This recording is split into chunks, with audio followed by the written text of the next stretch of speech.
Thank you for a nice introduction, and also I'm happy to be here again. So today I'm going to tell you something about the synchronization. So here is a brief outline of my talk. So first I'll show you what is synchronization. And then I'll talk about two models. There are lots of models for synchronization out there, but among them there's one very kind of a typical prototype model, namely called the Chromatus model. So I'll focus on some story about the Chromatus model, and then just talk about what I'm going to talk. It's the goal of my talk. Here you can already see two models, Chromatus oscillator and Lohe oscillator. Lohe oscillator is a quantum version of Chromatus oscillators. And then I'll talk about some ongoing project. Unfortunately, my ongoing project is 1 year ago. Last December, I gave a Colloquium talk at Posttech, but still the same situation. So the progress is very slow. And then I'll summarize my talk and then tell you some take-home message for my talk. So what is synchronization? So this is the video that I downloaded from YouTube. So this is supposed to be the neurons in your brain. So neurons are firing, and when they connected each other, they're firing the speed, so-called the frequency becomes the same. This is called the pulse coupled synchronization. So if the action potential reaches some critical value, then they fire and they go down to some base value and increase again. If they reach the certain value, again the firing and boost the others. So this is one example of synchronization. So roughly speaking, synchronization is adjustment of rhythms. So let me show you the second video. In this second video, you'll see 100 coupled metronomes. So let's see.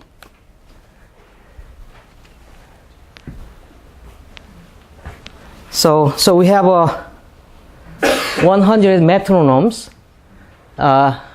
They are coupled through this plate, and you can see there is a thread over here. So they are moving. Okay. So through this plate, they communicate each other.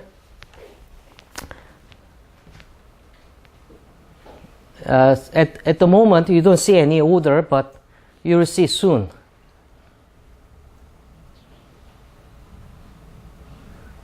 Okay, so it takes time because of 100 metronome.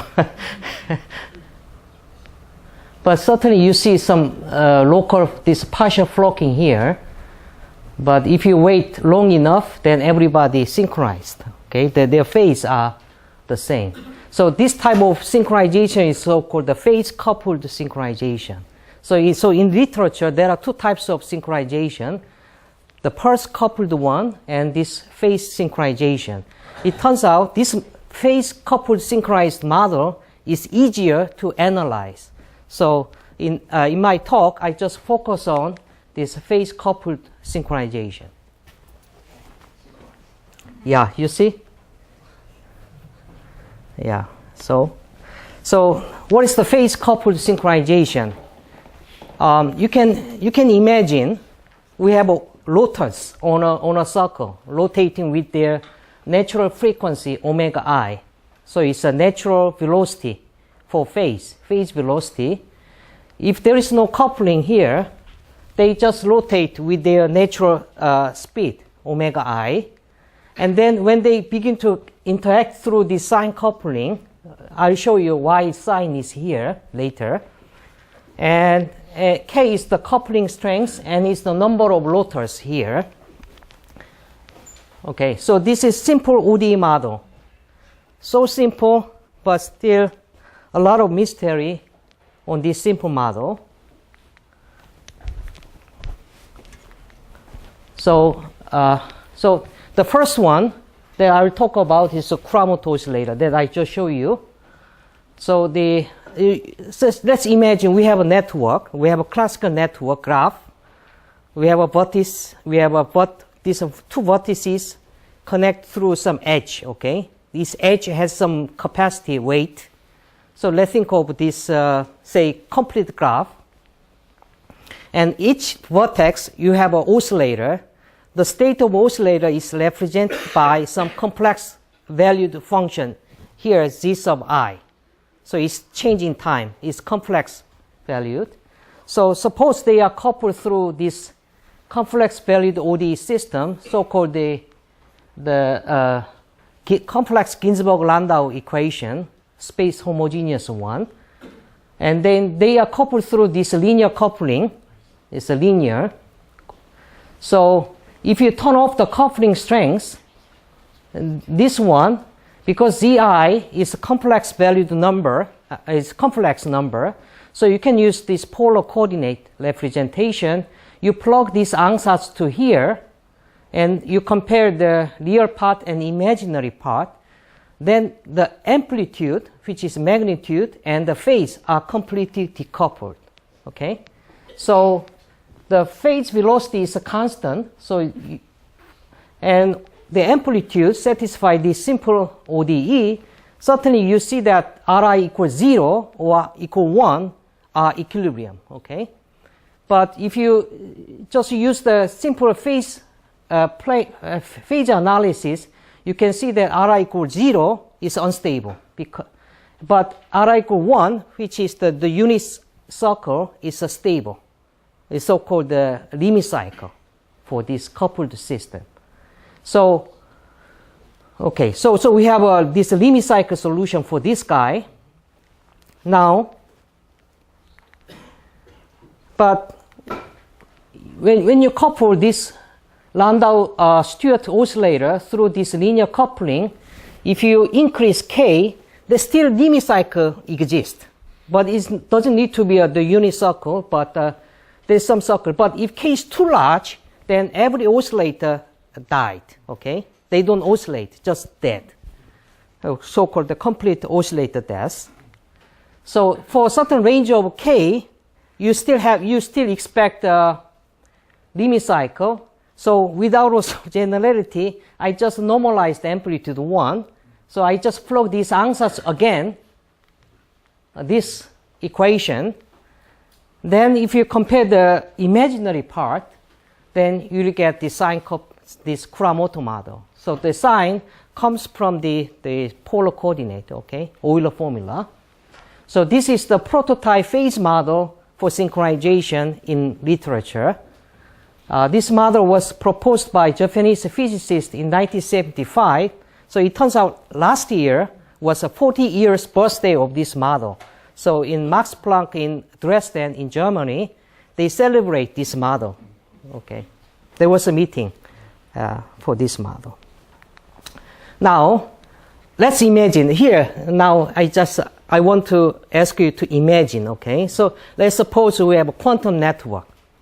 Okay, I don't know how it looks like, but you can view at the vertices, instead of a classical oscillator, you just put some quantum oscillator, quantum system.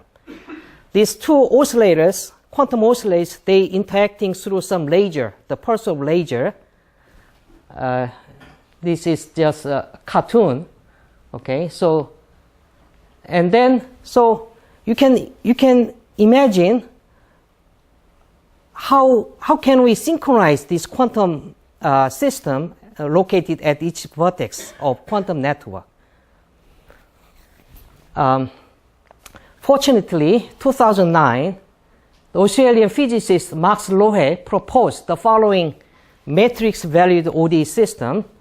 UI is the d by d unitary matrix. HI is the d by d Hermitian matrix. Here, dagger is called the Hermitian conjugate. Maybe in our familiar language is UI star, okay? Instead of dagger. Physicists use dagger, but we use the UI star, Hermitian conjugate. So he proposed this the generalized version of Chromatus model for quantum synchronization. For some reason, I do the Google searching, and around 2009, about the time this paper came out, I found this model, this paper, but I cannot read it because it was decorated by Lie group, Lie algebra, which I don't know anything about it. So I asked one of my students, can you read it? My student cannot read it. So I just put it aside for a while, for many years. But I felt some guilty, I should go back to the paper, try to understand. So what I did, one of my former teacher, Dongpyo Chi, maybe some of you know him. He knows many things in mathematics. So one day I told him, Professor Ji, can you read this paper for me? Then once I understand model, then we can collaborate, okay? So I gave him 1 week to read. So he just read. And then after 1 week later, he gave me just 2 hours private teaching. After I listened his lecture for 2 hours, I realized, I don't need the algebra Lie group. Now I understand model, so we can do something. So that's the starting point of this quantum synchronization. So sometimes you need to use your local resource. Okay, so why this model is so interesting? For example, t equals 1, a special case, t equals 1. 1 by 1 unitary matrix means it's a complex number with modulus 1, amplitude 1. HI is 1 by 1 Hermitian matrix means just a real number. So if you substitute these ansatz into the Lohe model, it turns exactly this Chromatus model. So Lohe model is the one of the generalization of the Chromatus model. The second thing, if you turn off the coupling here, K is coupling strength, K equal to 0. I told you UI is the unitary matrix. So you multiply UI to the left side, then UI dagger UI is identity.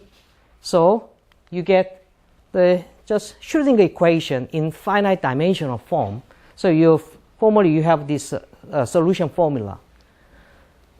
So it's interesting. It's a generalization of the Schrödinger equation. Okay, so certainly it's worthwhile to do something on this model. Okay, so in this talk, I'll tell you some interesting nonlinear phenomena due to the coupling over here, the sine coupling or this quadratic coupling here. Okay.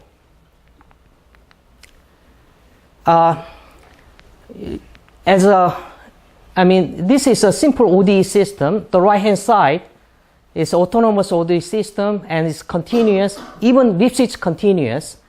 Therefore, existence, uniqueness, continuous dependence is just free. Okay. If you take ODE, the first class of ODE, the Cauchy-Lipschitz theory tells you you have a solution uniquely, and the solution depends on initial data continuously. So it's nothing to study. Okay. All right. However, if I ask the second question, what about, say, you have a dynamical system, then first thing that you do, look for the equilibrium solution. Okay. So equilibrium solution means you look for the solution of this system of transcendental equation under this, because in general, this one doesn't have an equilibrium solution. It just rotates, okay? Cannot have a equilibrium in general. So you have to impose some conditions, namely the sum of the natural frequency equal to 0. This is without loss of generality because this system is translation invariant. That means if you add alpha for all phase are still the same. So you say you have a U1 symmetry. So therefore, you can take it out average motion. You look at the fluctuation. The fluctuation satisfy this guy. So this is without loss of generality. So now you can ask, okay, this transcendental system has a solution or not. So it's existence. You want to ask, say, how do they look like equilibrium, the geometric shape of equilibrium? Or you can ask stability, or if this phase-locked state, which means it's equilibrium here, emerge from the initial data, then you want to ask how this emergence look like, okay? How fast, exponential or algebraic, slowly, and etc. But this kind of question, you cannot find the answer from your ODE book, okay? It looks simple, but you cannot find. So it's more difficult than you thought. So actually, this kind of question was addressed by, say, Strogatz or some engineers in more than 10 years ago. So you can ask, is the Kuramoto model this simple ODE? Okay, simple ODE. Is the Kuramoto model well understood? Okay, so you can ask a question. So this is my opinion. There's still many, we don't understand basically much. So this is Strogatz, this is Nancy Koppel, that you might know well. So in 86, maybe 30 years ago, Nancy Koppel gave a lecture, so a Bowen lecture at Berkeley. Bowen was a student of Steve Smale. Unfortunately, I think he committed suicide. So there was a Bowen lecture is for him. So in 1986, Nancy Koppel gave a talk in Berkeley. So this is the sentence from this paper, this introduction from Kuramoto to Crawford by Steve Strogatz. So let me just focus on this. Kuramoto's argument, because he used the mean field limit, because it's hard to analyze the finite dimensional system. So you assume n is the sufficient large. So you approximate this finite dimensional system by PDE, which is infinite dimensional, but it's a single equation. Okay. So in this argument, Kuramoto's argument contained a few intuitive leaps. In our language, it's called gap. Okay. They were far from obvious. In fact, they begin to seem paradoxical the more one thought about them. So what she want to do, what Nancy Koppel want to do, she want to redo analysis rigorously for large n, large but finite n. And then you understand finite dimensional system more carefully, and then take this n goes to infinity rigorously. But still, this procedure, some part is well understood, but mostly is still dubious at the moment. So years ago, with Marshall Slemnat, we tried to understand this one by using a fast and slow dynamic system approach, but still our work still far from the complete understanding. So again, let me go back to equilibrium. So equilibrium is a solution of this guy. What you see, if there exists equilibrium, if there exists solution of this guy, if you sum with respect to I, because sine is odd function, so this double sum goes away. So you have this one. So this means this is a necessary condition for the existence of equilibrium. So the sum of the natural frequency is not zero, then you don't have equilibrium. This is the same situation in n-body system in Newton equation. N-body system, you don't, because of rotation, you don't have equilibrium in general. So people talk about relative equilibrium. Okay, so we have the same situation. So we consider relative equilibrium. And also the sum, the size of this nonlinearity is at most k. So certainly omega I sufficient larger than this one, this cannot be zero. Okay, so this tells you in order to have equilibrium, k must be large. So the coupling strength must be larger than this natural frequency somehow. And also k equals 0, you have this complete, you have a complete simple solution. Zeta is just a linear motion on the unit circle, so it's completely integrable. So at the moment, so k equals 0, you have complete integrability. K is large, we don't have it. So let me go back to that question later. First of all, let me just tell you what do you mean by the phase-locked state. That means the phase difference is a constant. It's called phase-locked state. They move with the same speed, basically. Why do we need theory? Okay, because this is sine function, so we know well about sine function. This linear, not ODE. For example, you have two oscillator. If you use the phase difference, this is this natural frequency difference, and then this difference satisfies the single ODE, which is called the Adler equation.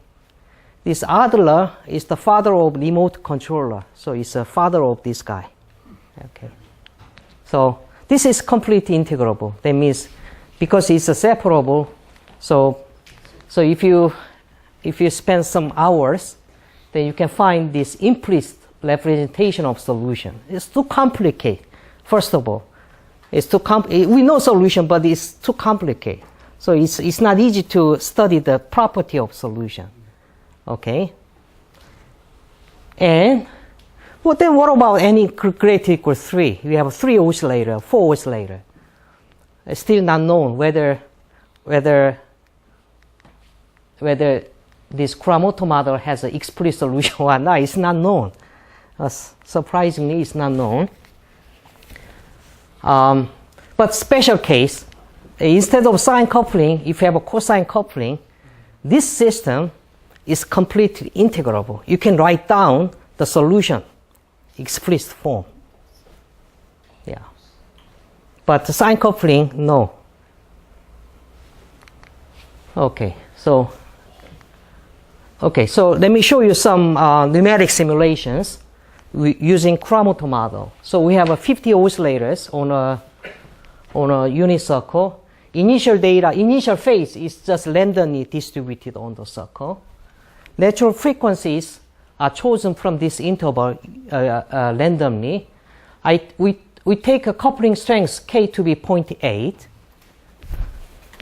So if you do numeric simulation, well, some oscillator you move with the clockwise or counterclockwise, but nothing interesting thing happened.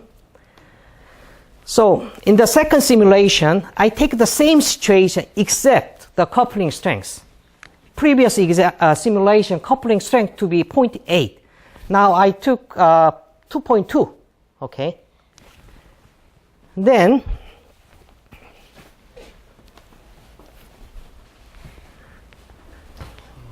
you see some train-like so-called entrainment state emerge. They move with the same frequency. Okay, so certainly if you do this simulation for any initial data, looks like this happened as long as coupling strength is large enough. So numeric simulation seems to suggest that phase-locked state emerge from generic initial configurations. If you ask a physicist, they say it's true. Okay, but I want to see the proof. Okay, the simple fact. But it turns out there is no proof. Okay, so the mathematically, if I formulate the question, I call the complete synchronization problem. And actually, it was addressed by the engineers in control theory more than 10 years ago. So I want to show that for given generic initial configuration data, so I have to define what I mean by generic. And sufficient large coupling strength, so you have to answer how large it is. And I want to show that relative frequency difference goes to 0. So they move with the same velocity on a circle. So in the beginning, 2004, around that time, people can prove initial configuration is confined in this arc. It's true. And then I spent some years. I could extend the initial date configuration like this. But for many years, this was a kind of deadlock. Okay, I cannot overcome this deadlock for many years. I remember I told this story. Some physicist in Newton Institute, he immediately see why this pi appear there. And so it's a kind of a technical deadlock. Okay, you cannot overcome using certain methodology. Okay, so this is the situation before 2012. And then year after, two Chinese mathematicians, I was heard that they prove for identical oscillator case, that means all natural frequency omega are the same species. They show that, I was told that they proved that for all initial configuration, the phase locking emerge for positive coupling strengths. So when I heard this story from somebody, I didn't see the paper. My first reaction was, they must be wrong. Because I always got stuck with the pi. But they claim they can do all initial configuration. Okay? And then when I saw the paper, year after, I realized I knew all the estimate except one. Okay, I'll tell you that story in a minute. So, in 2011, for some reason, this is so-called order parameter. Remember, this is the point of the rotor on a unit circle. I take the centroid of these endpoints, which is called the convex combination. Then this is again this a point on the disk. So we can use this polar coordinate representation. So R and phi are called the order parameter. You can derive the Chromatus model in terms of order parameter here, R and phi. Looks like decoupled because only involved zeta I there. However, it's not, because this R and phi are function of the others. Okay, so it's not decoupled, but looks like coupled. So 2011, for some reason, with Marshall Schlamnat, we studied the dynamics of this order parameter like that. So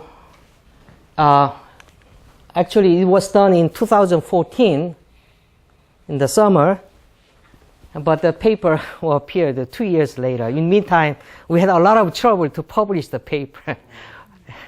I thought this is my best work in this area, but I had twice rejection from some good journal. We thought this is good result, so we submit to good journal, so-called top journal we call, but it was rejected twice. So finally, appeared some journal. Okay. But I like this result. Why? Because I suppose initial phase are different, and this quantity, initial Chromatus order parameter are positive. That means this is a generic. If you choose endpoint on the unit circle with the probability 1, you will have this. Okay? So, and then you can show that in the analysis, you can show that you can find some large coupling strengths, such that if the coupling strength is larger than this computable quantity, then your solution converges to a phase-locked state in L infinity norm. So how do you prove this? I just just give you some idea, okay? Although you don't understand the proof, it's okay. It takes that time. Even it's hard to explain at the moment, but basically what we use is some scaling argument, because you can rescale the time. You just divide by k both sides, and you use the rescaling scaled time. So if do this, then because we are interested in k large enough so that this rescaled natural frequency is small. So, but we know a lot of information on identical oscillators. So somehow I use this result for identical oscillator to say something about non-identical. So it's kind of perturbative argument from the identical oscillators. But the important structure is the Chromatus model can be written as a gradient flow with analytic potential. This is a gradient flow.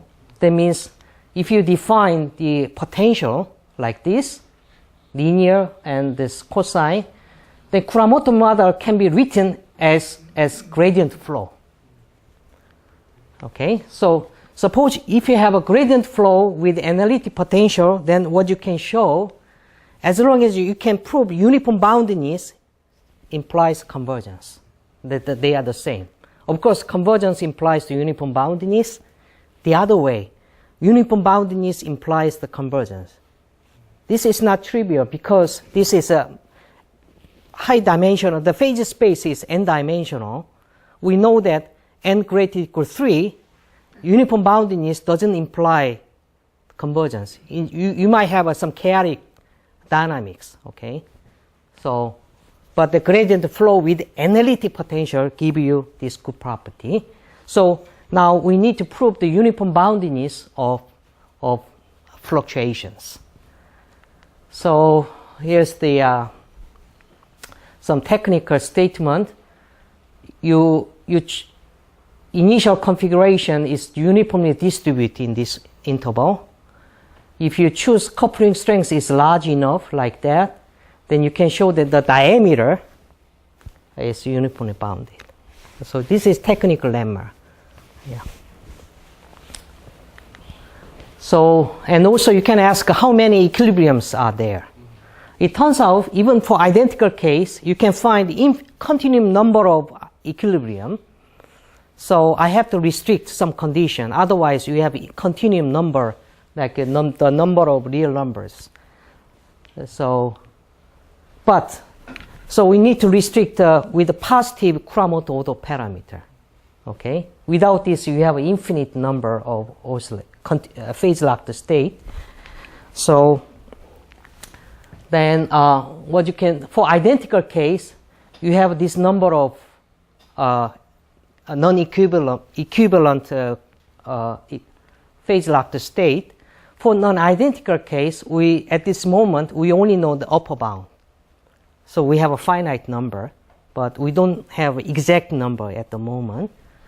We only know the upper bound, and previously it's known this cardinality of this set is greater than 2 to the n minus 1. So still need to be done. Okay, so here's a mathematical challenge, because of my talk title, Mathematical Challenge for Synchronization. Here is one challenge.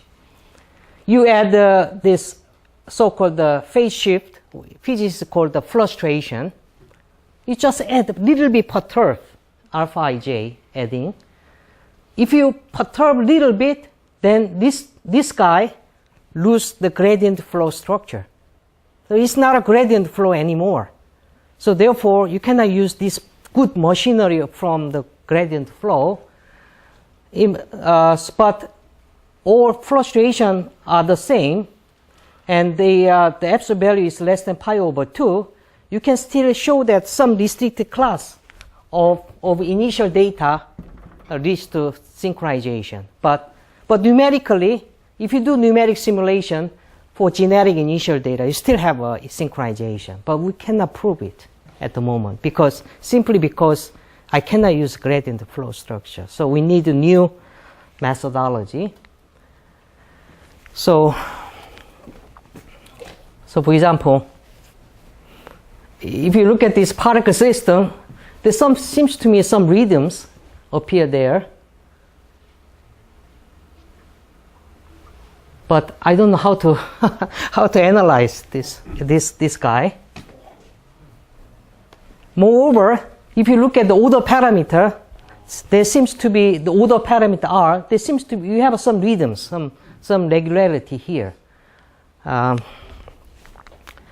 also, for example, the fluctuation is pi over 2, sine becomes cosine. If you do numeric simulation, you see some space-time structure, so-called the solitons. Solitons emerge.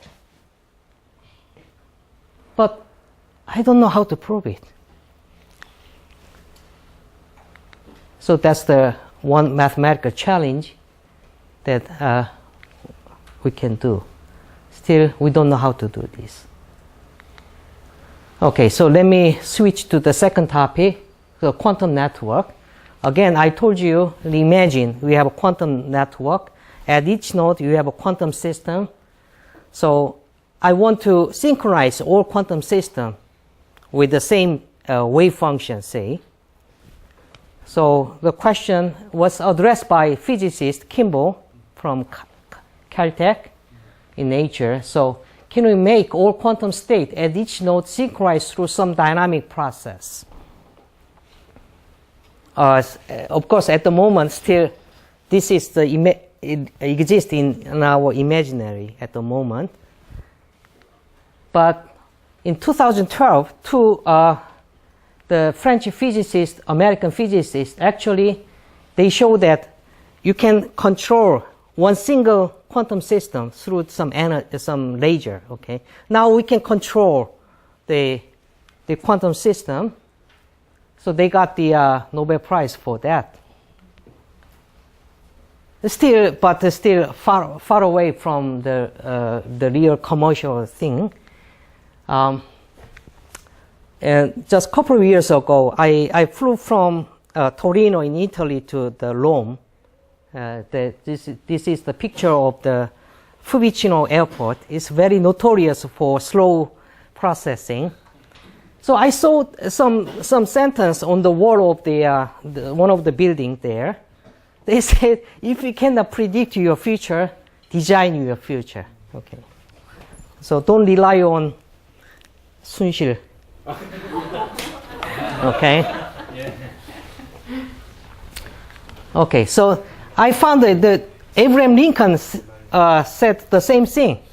The best way to there's a typo. The best way to predict your future is to create. Okay. Yeah. Okay. So let's go back to our model. We have a model, matrix valued ODE system. In special case, I told you already D equals 1, reduce the Chromatus model, K equals 0, Schrödinger equation. D equals 2, you have a 2 by 2 unitary matrix. Then it has a basis, so-called the Pauli matrices. So in terms of Pauli matrices here, then this coefficient and this phase factor satisfy this coupled system, ODE system. This one is more familiar to us because we are not familiar with the matrix valued ODE system. So, and together with my former student, Dr. Sono Choi, he's now professor in Gyeonggi University. We studied this special system a lot.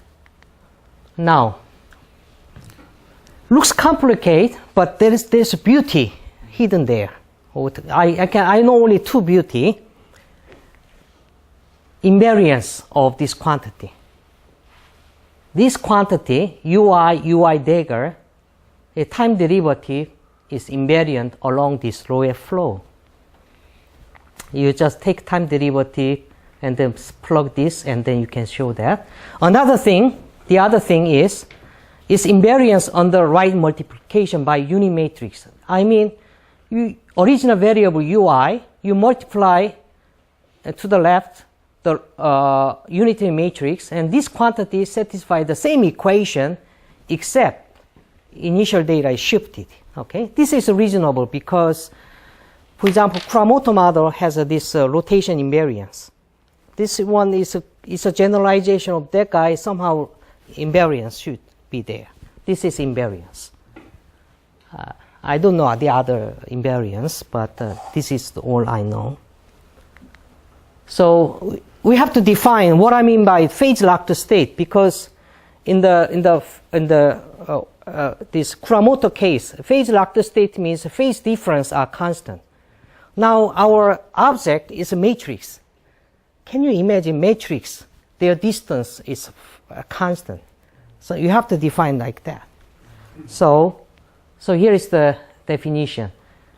UI is a phase-locked state, means UI uj dagger star is a constant.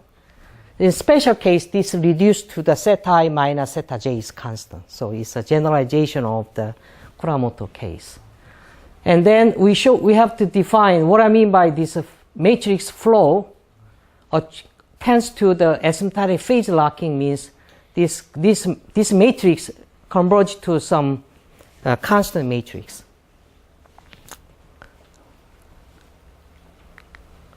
So it turns out the phase-locked state it looks like this.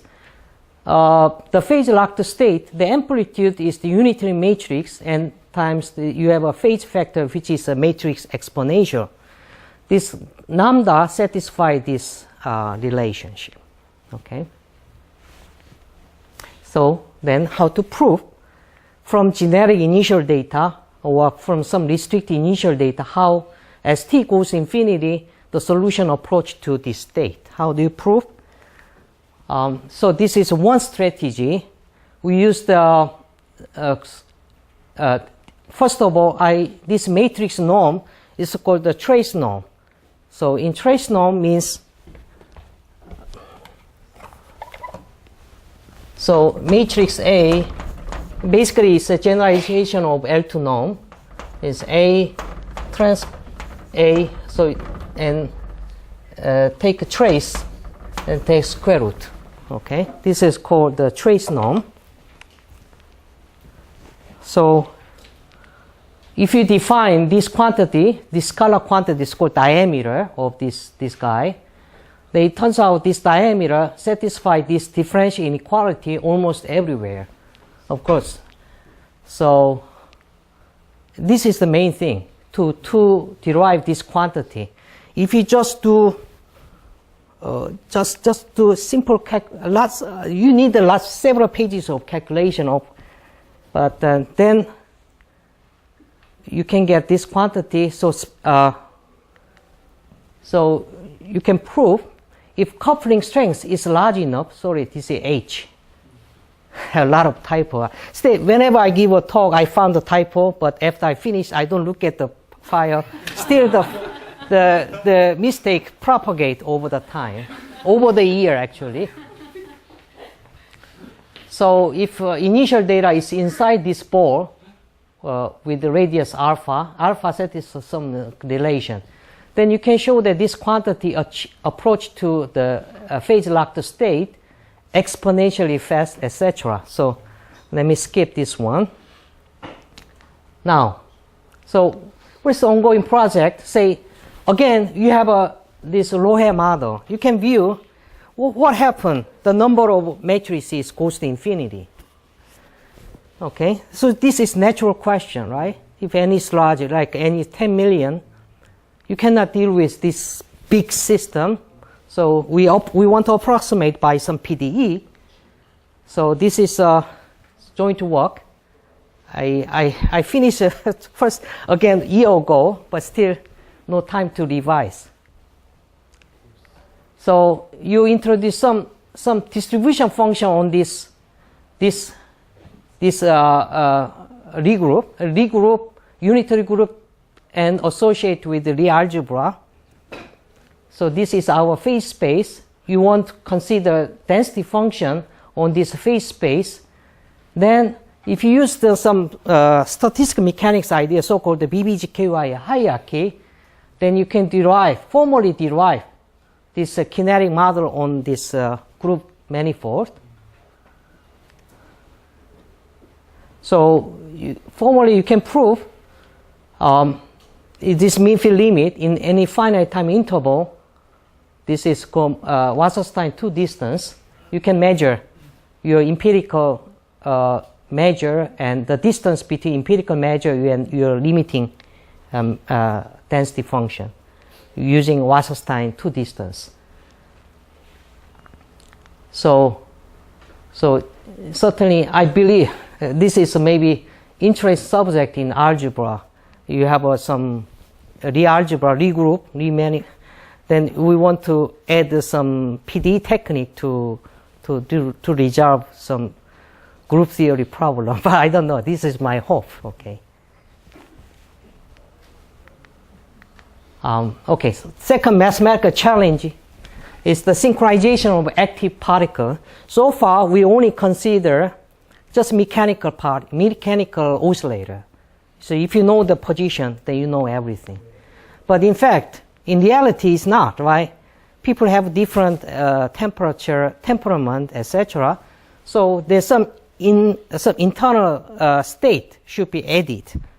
But still, we don't know how to add. So for example,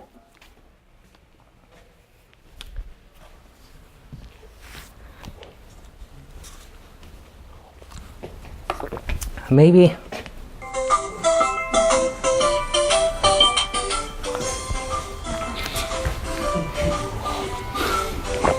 of course this someone was direct how to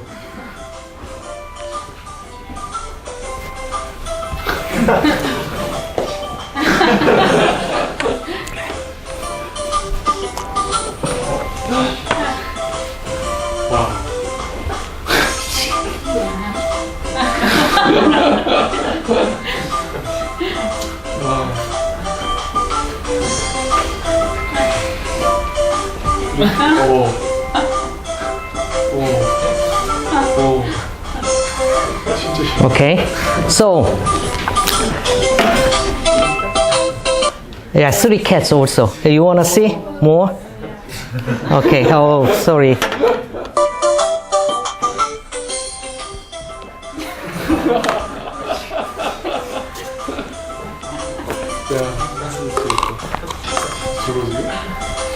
Okay, so let me start here.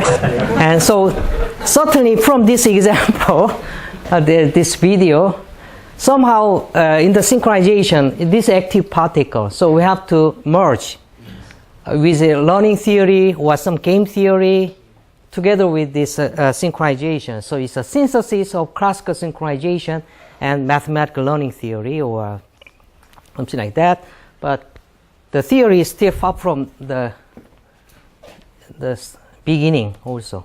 So do collective behaviors emerge by either education, of course we know by experience, or genetically from our ancestor as a survival technique? So maybe this is an important question in biology, whether this collective behavior is inherited from our ancestor or not. So I guess a synthesis of classical synchronization theory together with evolution game theory or learning theory, this should be an interesting subject, I think.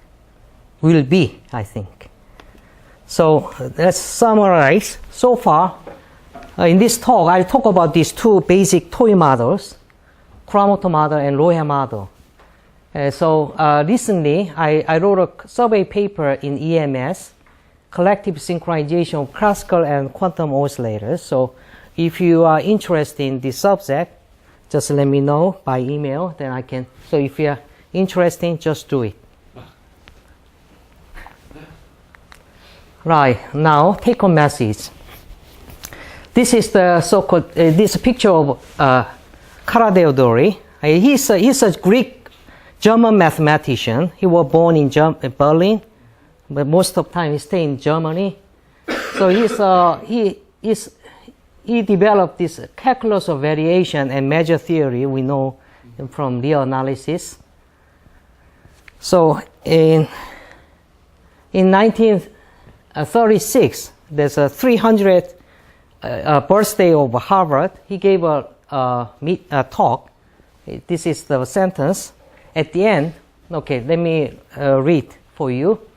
if their ideas are too far in advance of their time, and if the general public is not prepared to accept them, these ideas may sleep for centuries on the shelves of our libraries. Occasionally, as we have tried to do today, some of them may be awakened to life, but I can imagine the greater part of them is still sleeping and is awaiting the arrival of Prince or Princess Charming who will take them home. Okay?